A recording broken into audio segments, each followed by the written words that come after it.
Cricket पे अगर बनाता तो मुझे 22 बच्चों की ज़रूरत पड़ती और मुझे दो बच्चे ढूंढने में मेरी जान निकल गई। मैंने बहुत इस पे मेहनत की। तो वो बच्चों के साथ कभी कभी काम करना मुश्किल भी जाता है, आपके साथ कुछ ऐसा हुआ? तो मुझे तो ये लग रहा था कि यस मैं तो फिल्म बना ली, इससे अच्छी तो कोई फील ही नहीं थी। इनफैक्ट मैं आज आपसे बात कर पा रहा हूँ, इसके लिए भी मैं बहुत खुश हूँ। तुम तो पता है ना रियल बेटे ही नहीं हो, मैं हूँ ओनली रियल बेटे। तो मुझे बड़ा ख़राब लगता था, ऐसा कैसे हो सकता है। फिर मैं फ़ोटो वोटो देखता था, नहीं यार लग तो रहा हूँ मैं।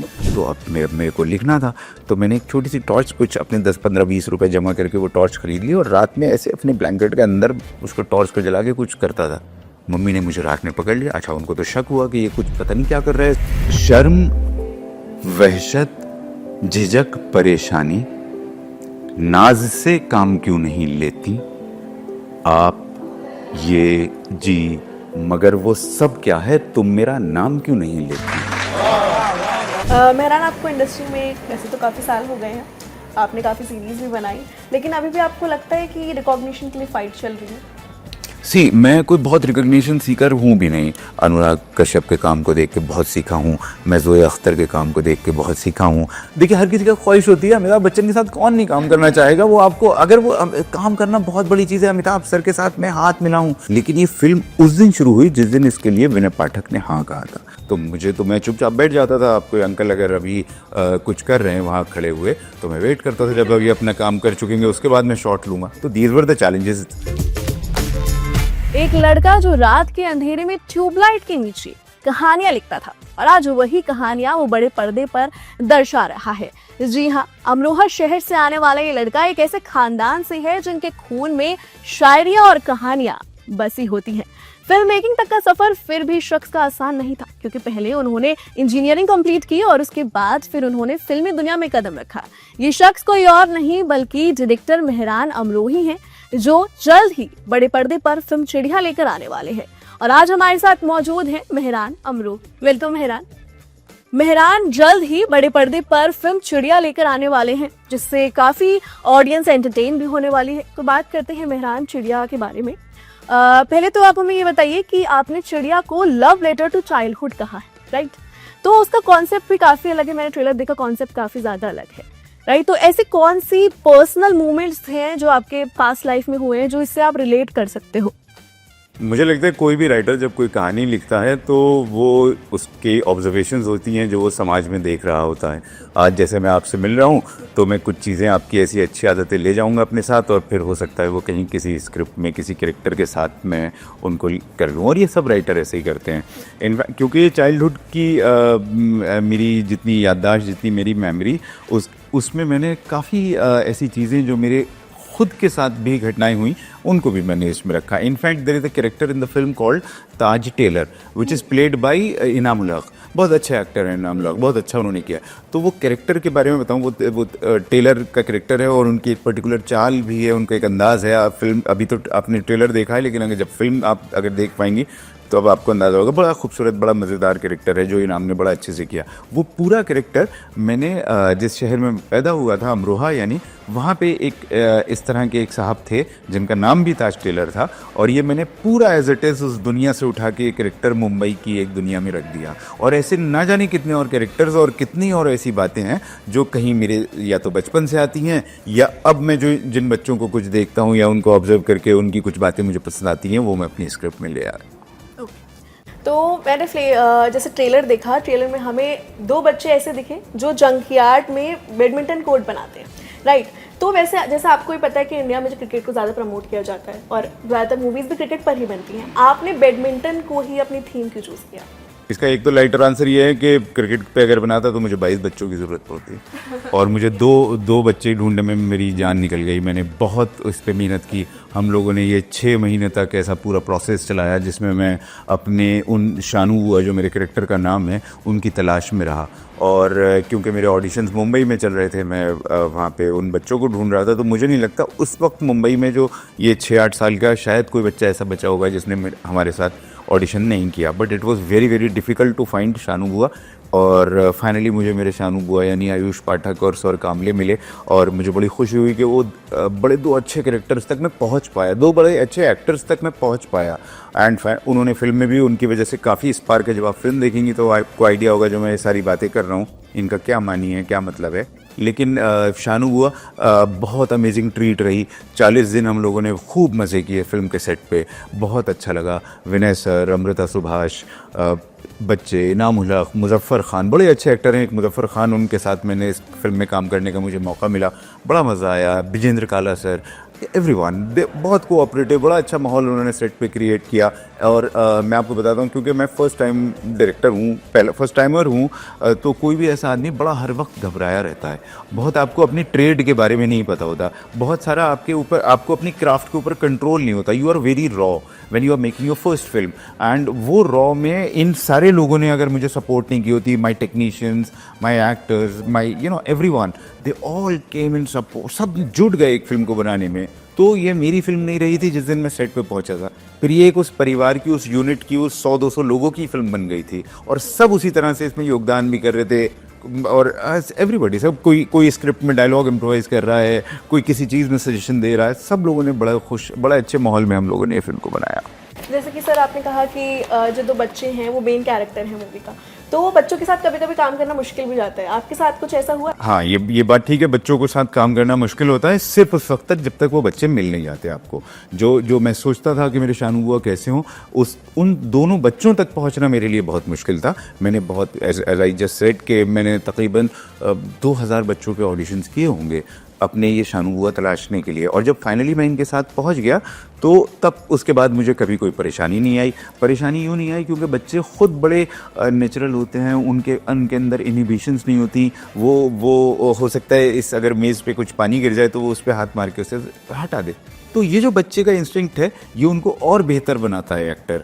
इसमें हो सकता है कोई बड़ा एक्टर अपने आप को उस फ्रेम में लाने के लिए कि लाइट भी उसको मैनेज करनी है, उसको बहुत सारी चीज़ें मैनेज करनी, but with a child artist you don't they don't work like that. वो एक मोमेंट पे एक्टर हैं और अगले ही मोमेंट पे वो बच्चा है। तो जब आप एक्शन बोल रहे हैं, वो खेलता हुआ बच्चा जो यहाँ वहाँ कुछ बात कर रहा है, और मैंने उसको बोला है कि ये थोड़ा सैड सीक्वेंस है, इसमें आपको इस तरह से करना है, या जो भी मैं उनको फीडबैक दिया करता था, जो भी मैं उनको एक फीड दिया करता था। सो खेलते खेलते वो बच्चा, जैसे ही मैंने एक्शन कहा, ही इज़ अ डिफरेंट बॉय, और वो उनका जो नेचुरल इंस्टिंक्ट था वो मुझे पकड़ में आ गया था, जिसकी वजह से मुझे लगता है कि फिल्म में काफ़ी एक अच्छी जो है क्वालिटी ऑफ एक्टिंग मेरी फिल्म में जुड़ गई है उन दोनों बच्चों की वजह से भी। Okay, if I am not wrong, ये फिल्म चिड़िया जो फिल्म है वो 2016 में बन चुकी थी, लेकिन ऐसा क्या हुआ कि 10 साल लग गए इसको बड़े पर्दे पर लाने? जब कोई भी लड़का या लड़की एस्पायरिंग फिल्म मेकर, जिसको फिल्म मेकर बनना है, राइटर बनना है, जब वो बॉम्बे आता है तो उसको लगता है मैंने फिल्म की कहानी लिख ली तो मेरा काम ख़त्म हो गया, मैंने फिल्म बना ली, मेरा काम ख़त्म हो गया एज अ डायरेक्टर। और ये मुझे भी लगता था, लेकिन बॉम्बे में जब हमने ये फिल्म बनाई, उसके बाद पता लगा कि ये जो है कहानी वहाँ ख़त्म नहीं होती, इसके बाद भी एक बहुत बड़ा स्ट्रगल है, इसके बाद भी एक बहुत बड़ी कहानी है। हम लोगों ने 2016 में इस फिल्म को ख़त्म किया और मैं तो बहुत खुश, आई स्टार्ट फीलिंग लाइक कि अरे मैंने तो अपनी फिल्म बना ली है, वो खुशी, वो मैं आपको। और फिर मुझे कुछ जगह फेस्टिवल से इनवाइट आया कि आपकी हमारी फिल्म दिखानी है अपने यहाँ फेस्टिवल में। जब लोगों ने इस तरह से लेना शुरू किया, इनफैक्ट कुछ अवार्ड्स भी मिले हम लोगों को, तो मुझे तो ये लग रहा था कि यस, मैं तो फिल्म बना ली, इससे अच्छी तो कोई फील ही नहीं थी।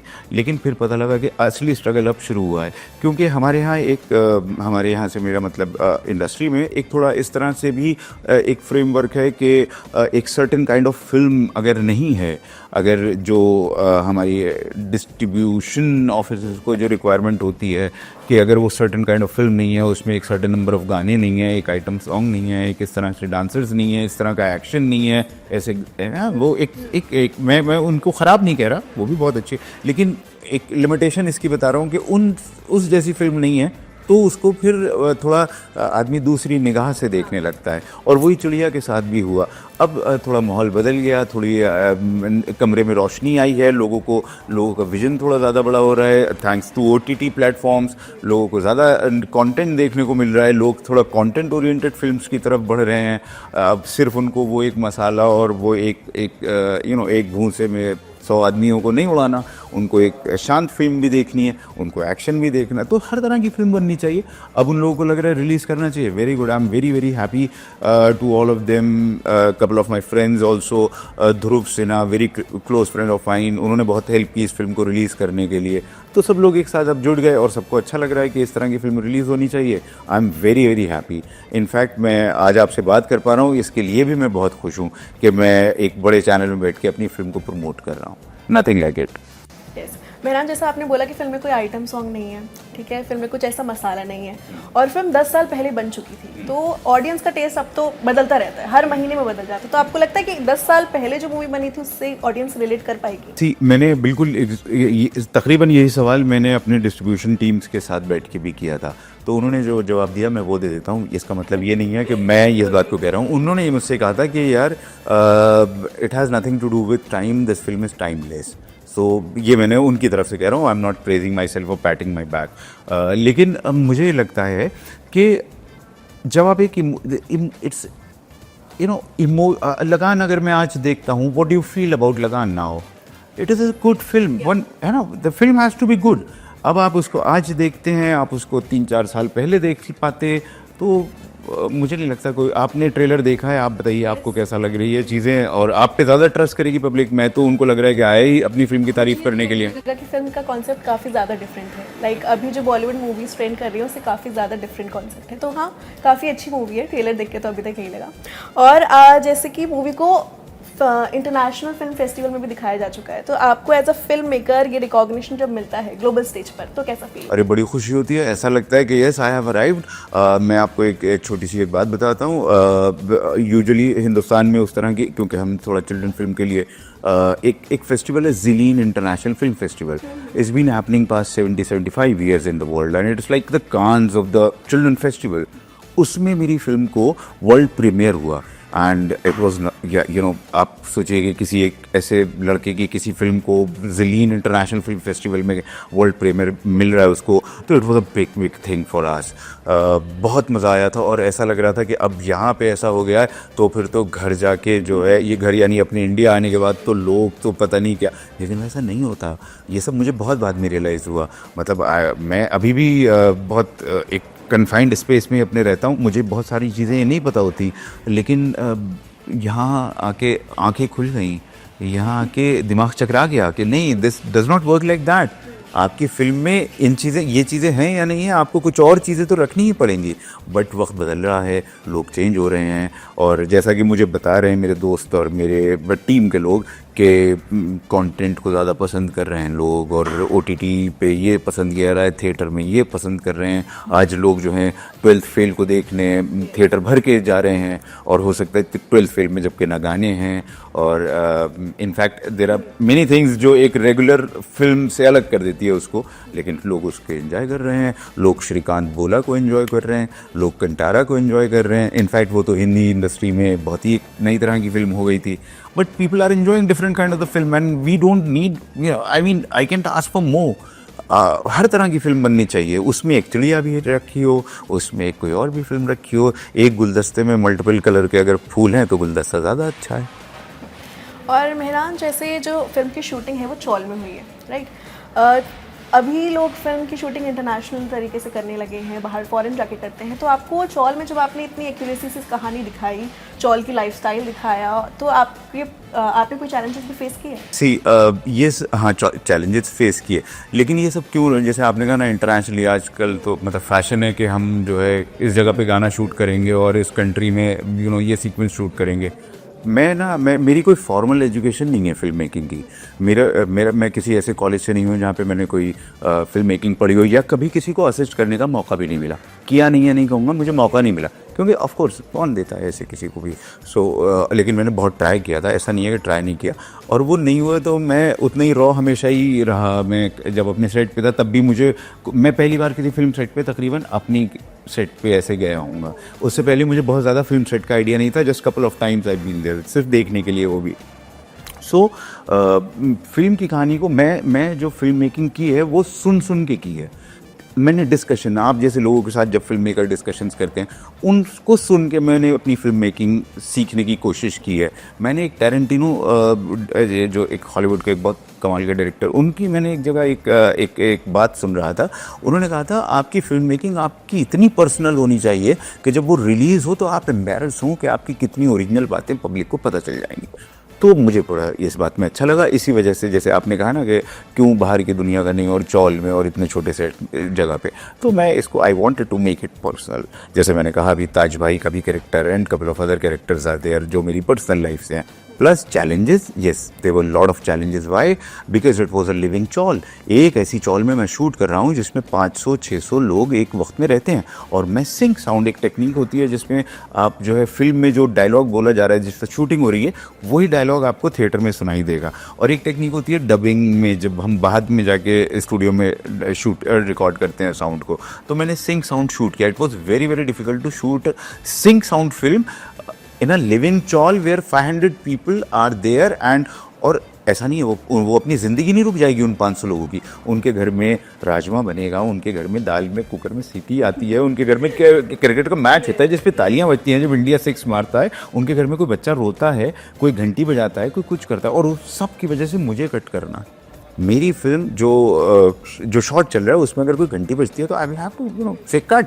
सो ये वाले चैलेंजेस थे, और इनके लिए मेरे पास कोई निवारण भी नहीं था। तो मैं चुपचाप बैठ जाता था। आप कोई अंकल अगर अभी कुछ कर रहे हैं वहाँ खड़े हुए, तो मैं वेट करता था जब अभी अपना काम कर चुकेंगे उसके बाद मैं शॉट लूँगा। तो दीज वर द चैलेंजेस लेकिन हम लोगों ने बहुत उसमें मज़ा किया। स्पेशली विनय एंड अमृता, इन लोगों ने इतना कंफर्टेबल कर दिया था हम लोगों के सेट को, क्योंकि एक्टर का कंफर्टेबल करना बहुत ज़रूरी होता है। एक्चुअली वो हमारी सेट सारी यूनिट में सबसे सीनियर लोग, सबसे ज़्यादा जिनके पास बॉडी ऑफ वर्क है, वही दोनों लोग हैं, और जिन्होंने बहुत अच्छे काम किए। विनय सर की फिल्म, अमृता सुभाष की film, wonderful work.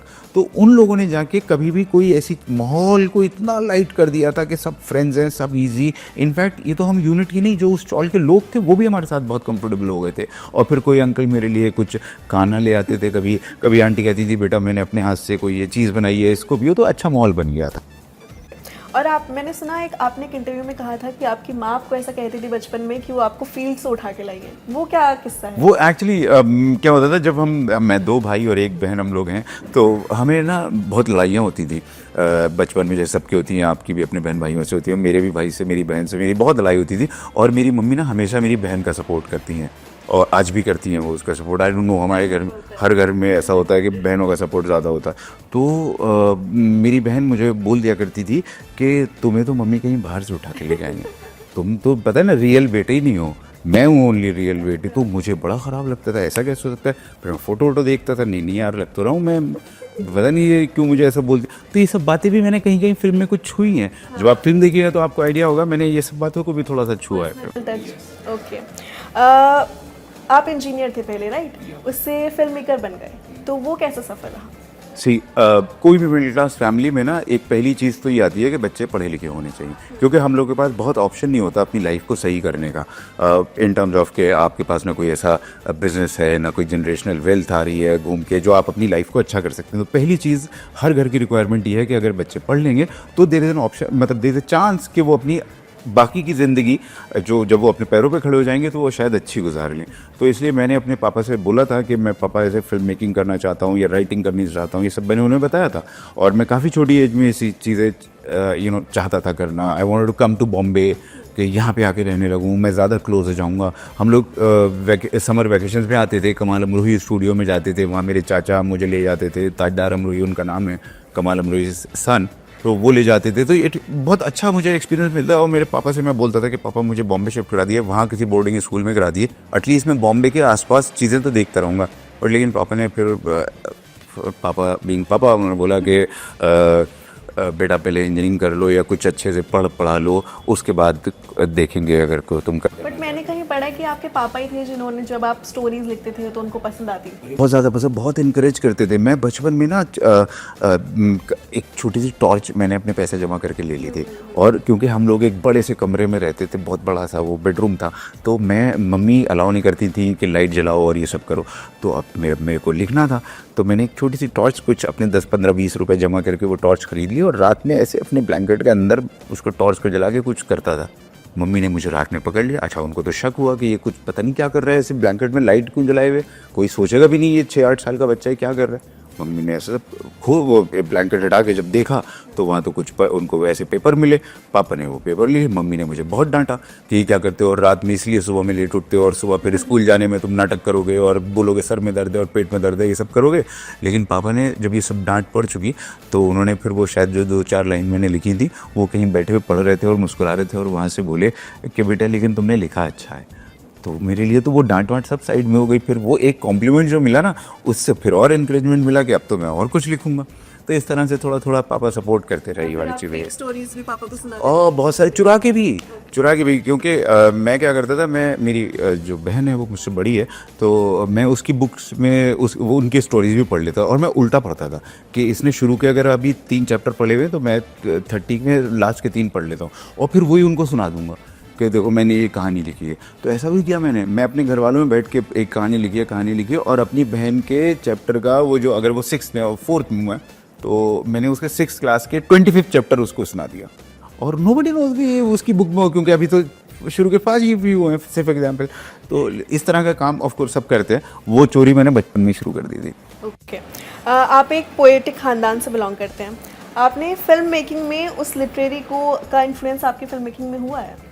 I am sure हुआ होगा, क्योंकि किसी भी इंसान का थोड़ा बहुत तो, जैसे मैंने बोला कि मैं पर्सनल अपना बनाना चाहता था, तो थोड़ा बहुत असर तो फिल्म में आ ही जाता है।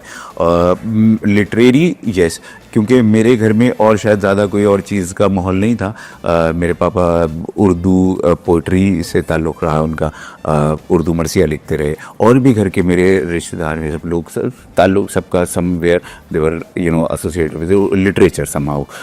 इनफैक्ट मेरे बचपन में मैंने बहुत सारे पोइट्स को, जिनको मैं जो लेजेंडरी पोइट्स हैं of course Indian, Pakistani and other, so उन लोगों के साथ मैंने बहुत वक्त गुजारा। I spent a good 2 months time with poet called Jaun Elia, wonderful poet he is. तो मैंने बचपन में उनकी गोद में खेला भी हूँ, उनके साथ बहुत मजाक भी रहा है। मुझे कुछ ग्लिम्प्सेस याद हैं वो, क्योंकि मैं बहुत छोटा था उस वक्त। और उसके बाद फिर मैंने बहुत बार Bashir Badr and all these poets, Rahat Indori साहब एंड सो मैनी, इनके साथ मैं बहुत बार इनसे बहुत मिला हूँ अपने पापा के साथ, कभी सेमिनार्स में, कभी कहीं। और they used to come to my place और मैं चुपचाप बैठा, मैं तो वो बच्चा था जो ट्रे में चाय लेके जा रहा था उनके लिए, लेकिन मैं सुनता भी था कि ये कौन सी बातें कर रहे हैं, ये क्या सुना रहे हैं एक दूसरे को। इनफैक्ट मैंने अब मेरे पापा नहीं है इस दुनिया में, तो एक बार मैं अपने पापा की कुछ डायरीज़ और उनकी अलमारी चेक कर रहा था, तो उसमें मुझे बहुत सारे लेटर मिले जॉन एलिया के। और उन सब लेटर्स में एक तरफ तो लेटर में वो जो भी एक दूसरे को अपनी बात कहना चाहते हैं वो, और लेटर के पीछे हर बार कोई एक ज़रूर गज़ल मुझे दिखाई दी। तो मैं वो भी पढ़ के बड़ा मुझे वो हुआ, जो मैंने अब प्रिजर्व भी करवा दिए हैं ऑनलाइन वो सारे लेटर्स, क्योंकि जॉन एलिया को बहुत पब्लिक बहुत पसंद करती है, और सो वो मैंने वो भी करवा दिया। बट ये वाली जो चीज़ें थी, क्योंकि बहुत बचपन से मिल गई थी, तो थोड़ा पोइट्री का क्राफ्ट यानी गज़ल का क्राफ्ट मुझे पहले थोड़ा समझ में आने लग गया था बिकॉज ऑफ घर का माहौल। और फिल्म का क्राफ्ट मैंने बहुत बाद में, अभी भी सीख रहा हूँ, इनफैक्ट सीखा पूरा नहीं है, अभी भी सीख रहा हूँ, लेकिन ये बहुत बाद में शुरुआत हुई। तो मेरी जो फिल्म मेकिंग का रास्ता है वो गज़ल से होके आता है। ऐसी फैमिली से आने के बाद आपने कभी उर्दू पोएट्री को फुल टाइम कंसीडर नहीं करने का सोचा? हाँ, फुल टाइम नहीं कभी। मुझे बहुत जो उस वक्त का जो टाइम और वो जो स्टेज था, वो मुझे कभी बहुत फैसिनेटिंग नहीं लगा कि मैं स्टेज पे जाके, मुझे उर्दू शायरी बहुत पसंद है। मुझे अगर फुल टाइम आपका कहने का मतलब ये है कि मुशायरा, वो थोड़ा मैं उससे अपने आप को अलग रहा है मुझे। लेकिन शायरी पढ़ना लिखना बहुत पसंद है, सुनना। आपको कोई याद हो तो आप सुनाएं, मुझे कुछ याद आता है मैं आपको सुनाता हूँ। मुझे वही सारा माहौल बहुत पसंद है। मैं किसकी आपको बताइए, मैं जॉन एलिया के आपको एक कोई शेर सुना देता हूँ कि शर्म, वहशत, झिझक, परेशानी, नाज से काम क्यों नहीं लेती आप, ये जी मगर वो सब क्या है, तुम मेरा नाम क्यों नहीं लेती। तो दिस इज जॉन एलिया, वो उनका अंदाज है। Yes yes. मेहरान, आपको इंडस्ट्री में वैसे तो काफ़ी साल हो गए हैं, आपने काफ़ी सीरीज़ भी बनाई, लेकिन अभी भी आपको लगता है कि रिकॉग्निशन के लिए फ़ाइट चल रही है? मैं कोई बहुत रिकॉग्निशन सीकर हूँ भी नहीं। मुझे कोई बहुत ऐसा नहीं है कि मैं कहीं जाऊँ तो कोई मुझे पहचान जाए या कुछ है। मेरा सिर्फ इतना है कि मैं अपनी फिल्म बना लूँ, मैं एक कहानी लिख लूँ जो मुझे अच्छी लगती हो, उसको मैं फिल्म में कन्वर्ट कर सकूँ और उसको मैं पब्लिक तक आपके ज़रिए ले जाऊँ। This is it. इतना ही मुझे आता है, इससे ज़्यादा रिकॉग्निशन मिली ये सब तो बहुत बड़े लोगों का काम है, वो वहाँ तक मेरी कभी तक सोच नहीं है, ना मैं शायद होगी कभी आगे।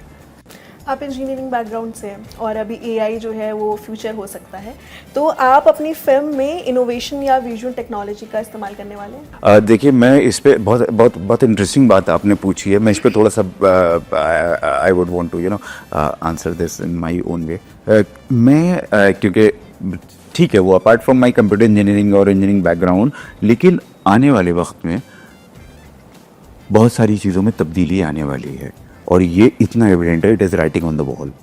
ये हम सबको अभी समझना है, इनफैक्ट आपकी दुनिया में भी, हमारी दुनिया में, और एक हर इंसान की निजी हर ज़िंदगी में ये वाली तब्दीली जो एआई लेके आएगा। जैसे जब इंटरनेट सेकंड वो आया था तो तब ऐसा हुआ था, और अब ये थर्ड में हम लोग पहुंच गए, तब ऐसा हो रहा है और ऐसा होगा। इसलिए मैं थोड़ी कोशिश मेरी ये है कि मैं अपनी फिल्म मेकिंग में टेक का एक जो यूज़ है उसको बिल्कुल राइट अंदाज में यूज़ करना शुरू कर देना चाहिए। अगर हम ऐसा नहीं करेंगे तो हम दुनिया के और फिल्म मेकिंग कंट्रीज से पीछे रह जाएंगे। और जैसे आपने VR, of course you must have experience those things.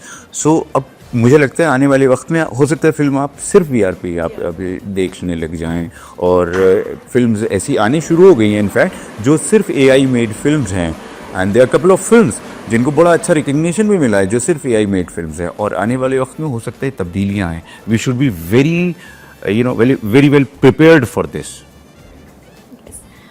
जैसे मेहरान, आप तो अच्छे डायरेक्टर हो ही, ठीक है, इंडस्ट्री में आपको ऐसा कौन सा डायरेक्टर आपका फेवरेट है जिसके काम को देखकर बहुत सारे। पहले तो आपका थैंक यू, आपने कहा आप अच्छा डायरेक्टर हो। अभी तक मैं इस बात को क्योंकि पहली देखिए किसी की पहली फिल्म होती है ना, तो वो बहुत चीज़ें नई होती हैं। मेरे साथ किसी के साथ ऐसे बैठ के बात करना ये मेरे लिए बहुत नया है।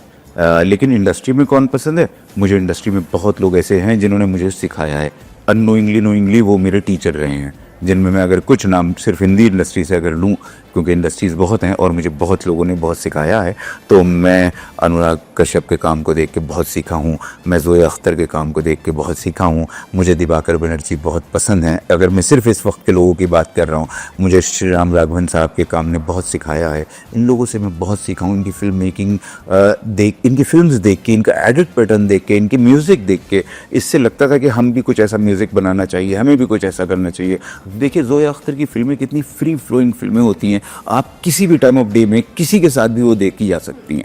सो वंडरफुली है ना। ये इनफैक्ट अनुराग जी की फिल्में, ये सब लोग बहुत अच्छे फिल्में बनाते हैं। मेरी एक जो बिल्कुल शुरू की बचपन की इंस्पिरेशन थी, उसकी वजह एक ये भी क्योंकि मैं वहाँ से हूँ, वो रहे कमाल अमरोही।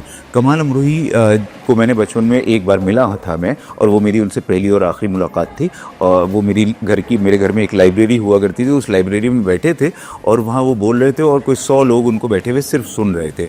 दैट वाज एक ग्लिम्स जो मुझे आज तक याद है, और उन्होंने इंस्पायर किया था। मुझे लगा था ये कितना अच्छा बोलते होंगे जो सारे लोग सिर्फ इन्हीं को सुन रहे हैं और कोई जवाब में भी कुछ नहीं बोल रहा। और बाद में पता लगा कि ये फिल्म मेकर हैं और इन्होंने फिल्में बनाई हैं, और कोई पाकीज़ा और महल एंड फिर चीज़ें मुझे जैसे जैसे मैं बड़ा हुआ मुझे पता लगने लगी और मैंने फिल्में देखी। तो पहली इंस्पिरेशन मेरी वो रहे।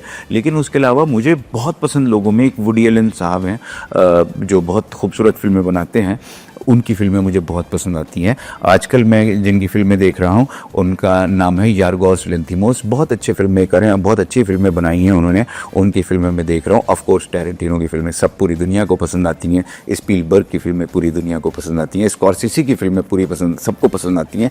मुझे लगता है ये सारे जितने भी मैं नाम ले रहा हूँ, ये इनसे मैं कभी ना मिला हूँ, ना हो सकता है मिल भी नहीं पाऊँगा। मैं अनुराग जी से भी कभी नहीं मिला हूँ, मैं ज़ोया अख्तर से भी कभी नहीं मिला हूँ, लेकिन ये सब लोग कहीं ना कहीं मेरे टीचर रहे हैं। इन लोगों की फिल्में देख के मैंने फिल्म बनाई है, इन लोगों की बातें सुन के मैंने फिल्म बनाना सीख रहा हूँ। आई मीन आगे के प्लान्स क्या हैं? कोई ऐसा फ्यूचर प्रोजेक्ट जिसके लिए आप भी ज़्यादा एक्साइटेड? हाँ, मैं बहुत एक्साइटेड हूँ आजकल। अभी मैंने कुछ फिल्में जो इस पीरियड में, जैसे आपने बताया कि इतना लंबा पे, तो उसमें मैं फिर यही किया करता था, I use to romance with my laptop all night. पूरी रात हम लोग यही किया करते थे। इतने सालों में मैंने ऐसे ही वक्त अपना गुजारा है और कुछ कहानियाँ लिखी हैं जिसको मैं इस साल अपनी अगली फिल्म में इस साल मैं शूट कर रहा हूँ, उसको अक्टूबर नवंबर में I am planning to take it to the floor. So वो मैं अभी बना रहा हूँ और मेरी कुछ कहानियाँ हैं जो मैं आगे बनाना चाहता हूँ। ओके, चलिए जाते जाते मेहरान हमें अपनी ड्रीम कास्ट बता दीजिए कि आप ऐसे कौन से एक्टर्स के साथ आगे काम करना चाहेंगे। सी ऐसे में ड्रीम कास्ट बहुत सब है, बहुत कितने अच्छे एक्टर्स हैं, मैं कैसे एक का नाम लूँगा, इतने सारे लोग। लेकिन एक एक्टर मुझे बहुत पसंद रहे जिनका नाम है संजीव कुमार साहब। वो मुझे बहुत पसंद, मेरे मेरे मेरे बड़े मुझे ऐसा लगता था कि इनके साथ किसी तरह से काम करने का ज़िंदगी में मौका मिल जाता, लेकिन अफसोस कि वो नहीं है। और जब मैं आया था तभी वो मतलब उनके देहांत को बहुत वक्त हो गया, लेकिन उनके साथ मुझे काम करने की एक ऐसी वो थी जो शायद मुझे अब कभी मेरी पूरी नहीं होगी, मेरी वो उम्मीद, मेरी वो ख्वाहिश। And there are so many actors जिनके साथ मैं काम करना चाहता हूँ। ऑफ कोर्स आज की बात करें, देखिए हर किसी का ख्वाहिश होती है, अमिताभ बच्चन के साथ कौन नहीं काम करना चाहेगा। वो आपको अगर वो काम करना बहुत बड़ी चीज़ है, अमिताभ सर के साथ मैं हाथ मिलाऊं, it is a big thing for me. मतलब काम करना, उनसे बात करना, उनको देखना, मैं कभी नहीं मिल पाया हूँ, आई नेवर गॉट इट। मैं कैसे मिलूँगा यूँ, मतलब आपको मेरी थोड़ा सा मेरे पॉइंट ऑफ व्यू से दुनिया को देखिएगा। एक सिंपल सा एक आदमी, एक लड़का, एक अमरोहा जैसे शहर से आया है, उसने रास्ते में इंजीनियरिंग करता हुआ बॉम्बे पहुंचा है, और बॉम्बे पहुंच के उसको फिल्म बनानी है अपनी। ये मेरी जर्नी है। इसमें इतने बड़े लोगों के साथ मैं कहाँ मैं कुछ कभी मिल पाऊंगा या काम कर पाऊंगा, लेकिन ख्वाहिशें बहुत हैं, बहुत लोग हैं जिनके साथ मुझे काम करना है। अभी अमिताभ बच्चन की आपकी फेवरेट मूवी कौन सी? अमिताभ, अरे खूब सारी हैं। मैं अभी कुछ दिन पहले मैं एक उनकी पीकू देख रहा था, तो पीकू मुझे बहुत पसंद है। वो भी मुझे, इनफैक्ट वो डायरेक्टर मुझे बहुत पसंद है, सुजीत सर की कहानियाँ मैंने देख के, उनकी फिल्में देख के बहुत सीखा है। तो वंडरफुल, बहुत सारे लोग हैं। लेकिन मैं आपको सच बताऊं, अभी मैं इतनी उसमें बात नहीं हुई। जब मैंने ये फिल्म चिड़िया बनानी शुरू की थी, तो ऑफकोर्स डिस्कशंस अपने दोस्तों में, अपने राइटर फ्रेंड्स में मैं करता था और कहानी के सिलसिले में। लेकिन ये फिल्म उस दिन शुरू हुई जिस दिन इसके लिए विनय पाठक ने हाँ कहा था।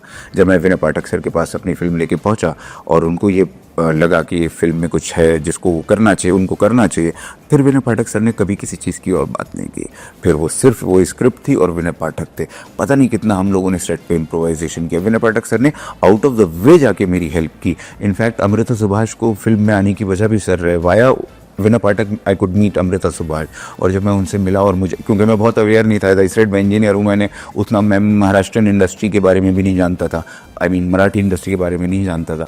तो मुझे विनय पाठक सर के थ्रू उसमें एंट्री मिली और मैं वहाँ जाके कुछ लोगों से मिल पाया। और जैसे मैंने म्यूज़िक डायरेक्टर है मेरे शैलेंद्र बर्वे, बहुत अमेजिंग है, national award winner music director, and Sandeep Pathak, all this, ये इन लोगों को से जब मैं मिला तो मुझे पता चला कि देखिए कितनी एक बड़ी दुनिया बाकी है जो मैंने अभी नहीं जानी है। And through them I could see, मेरा एक दोस्त है जितेंद्र जोशी जिसने मेरी फिल्म में गाने लिखे हैं, very wonderful actor and writer. Sacred Games बड़ी अच्छी, उनकी बड़ी मशहूर सीरीज़ भी रही है। सो वो हैं, इन लोगों से सबसे मिल पाया। अगर जितेंद्र जोशी नहीं होते तो शायद मेरी फिल्म का म्यूज़िक ऐसा नहीं होता। अगर अमृता सुभाष नहीं होती तो शायद मेरी फिल्म ऐसी नहीं दिख रही होती। अगर शैलेंद्र बर्वे नहीं होता तो शायद आपको वो जो इमोशन अभी दिखा होगा वो नहीं दिख पाता। तो it is a collective effort जिसमें ये सारे लोग मेरे साथ जमा हो गए, और सब लोगों ने कभी नहीं सोचा ये किसकी फिल्म है। सबको ऐसा लग रहा था ये हमारी फिल्म है और हम इस पे काम करने वाले हैं। तो ये जो बेबी है चिड़िया, इसकी परवरिश में वो चारों तरफ 100-200 लोग लगे हैं, और ये आज ये आप लोगों के सामने पहुंची है। इट टुक सम टाइम मेरे लिए, जो सैडनिंग था, ऑफ कोर्स वो सैड पार्ट है लाइफ का, but I don't want to discuss those parts. वो हो गया, पास्ट है। अब खुशी की बात यह है, अब मैं आपको अपनी फिल्म दिखा सकता हूँ। कल को मैं आपसे रिक्वेस्ट कर सकता हूँ कि आप देखिए आप और अपनी राय दीजिए कि कैसी लगी। So this is the best feel now कि आपकी फिल्म आपके लोगों में जा रही है। जैसा कि आपने कहा कि विनय पाठक ने आपकी इनिशियली बहुत ज़्यादा हेल्प की थी, तो 10 साल पहले जो विनय पाठक थे, क्या वो आज भी सेम विनय पाठक? मैं आपको बताऊं, मैं विनय सर को तकरीबन 10-15 साल से जानता हूं। उनसे मुलाकातें, उनसे फ़ोन पे बातचीत सब बहुत साल से जानता हूं। लेकिन विनय सर, मुझे ऐसा लगता है जिस दिन फिल्म इंडस्ट्री में आए थे वो उस दिन भी वैसे ही आदमी थे, उतने ही हम्बल थे, वैसे ही आर्टिस्ट थे, और आज भी उतने ही हम्बल हैं। आज एक आदमी जिसके पास इतना अच्छा बॉडी ऑफ वर्क हो, इतनी अच्छी रिकग्निशन हो, जिसने कितनी तरह की फिल्में हैं। इनफैक्ट आप अगर देखिए तो शायद इंडी फिल्म्स में उनके पास जो बॉडी ऑफ वर्क है वो बहुत अमेजिंग है, बहुत माइंड ब्लोइंग उन्होंने काम किए हैं।